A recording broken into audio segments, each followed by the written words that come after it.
The Lynch Mob right here on your classic metal show with Street Fightin' Man from their Wicked Sensation release, featuring our last guest there, Anthony Esposito on bass and Oni Logan on lead vocal. And that's a kick-ass CD, Chris. I always like that one. I always like the Lynch Mob, especially Smoke This. I mean, that had some quality. Yeah, man, that was the best. I don't know why Anthony was bad-mouthing it like that. That's the one he should have played on. Right.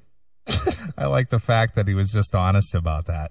He's like, fuck that. I'll never play on that shit. He's just like, I'm glad I'm not the one who played on it. Good for him. Too fucking funny, man. It's great. Yeah, he was a good dude. I liked him. I like him a lot. Yeah, so I told him, I told him before I hung up that, we'd like to have him on anytime he'd like to, come on. And he's just like, yeah, dude, I'm going to be up in the Chicago area. So, I'll be out there this summer. So why don't you come out there and hang? Then why doesn't he come out to you and hang? Yeah, seriously. Dude, how great is it? And I won't say who because we haven't featured this interview yet, but how great is it to do one we like versus one that absolutely blows? It's night and day. Night and day. And just for people, we're not going to say who because we want people to listen. But Neeley and I pre-recorded an interview recently. And it was, would you say it was the worst interview we've ever had? I wouldn't say it's the worst, but if you've ever had an experience of pulling teeth, this was pulling teeth. And it was just like, oh, come on, when's this is going to be over? At one point, I think I said, just finish with this guy. I hate him. You did. That's exactly what you said. Rap. I hate this guy. I really disliked him, and I was so excited to do the interview too. Yeah, and I threw 2 or 3 really, at least what I thought were pretty funny jokes. Yeah, and he totally just glossed right over them. I know. Oh well, this is this and this is that. All technical answers. He went all Wikipedia on us, and it's just like, dude, this is supposed to be fun and funny. Yeah, exactly. We're not in class, dickhead. Right. I mean, Jesus. But, Anthony was great. I enjoyed speaking with him. I've never spoken with him before.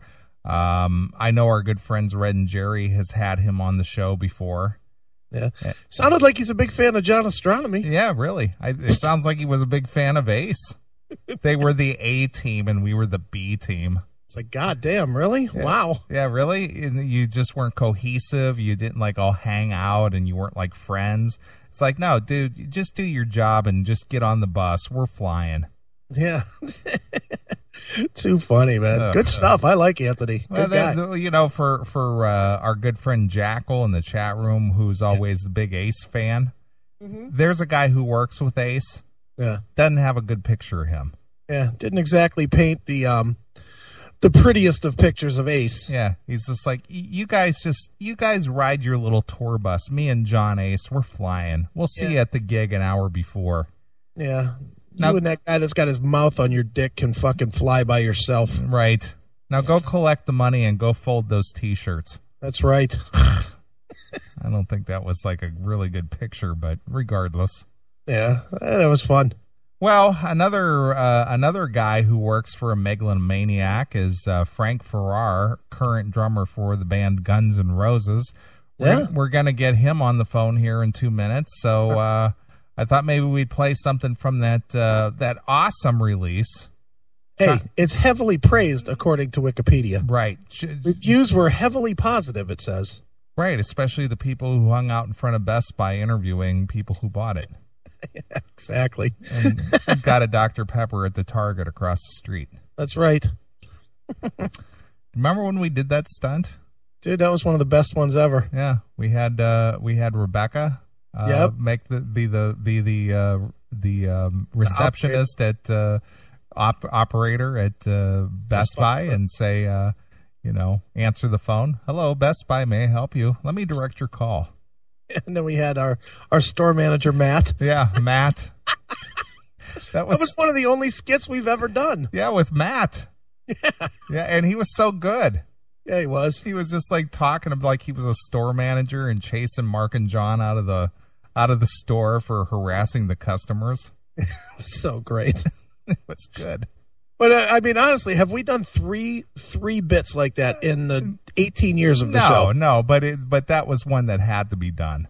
Yeah, it did, and it was totally great. Sure. So, all right. Well, let's get into some GNR, greatest album ever. This is GNR's Nostradamus. Yes, it is. Chinese Democracy. Yeah.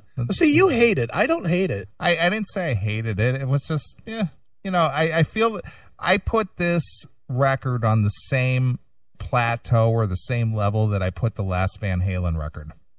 This is going to drive you crazy, but I probably listen to it about once every 2 months and have since it came out. Chinese Democracy? Yep. Really?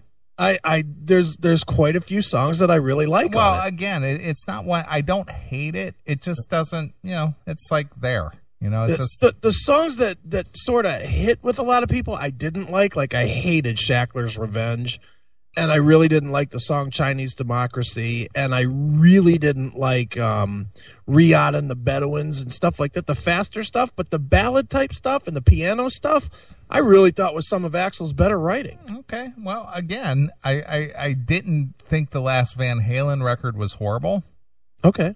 But it's there. It's just all right. Right. No, I'm with you. Yeah, it's just take it or leave it. It's not horrible. I don't hate it, but I'm not a big fan either. So it's just I'm just like, all right, it exists. Well, be a big fan for the next 30 minutes. Sure, we can do that. All right. Well, we're gonna get Frank on the phone. Here's Guns N' Roses from the Chinese Democracy release, and this is Better exclusively here on your classic metal show.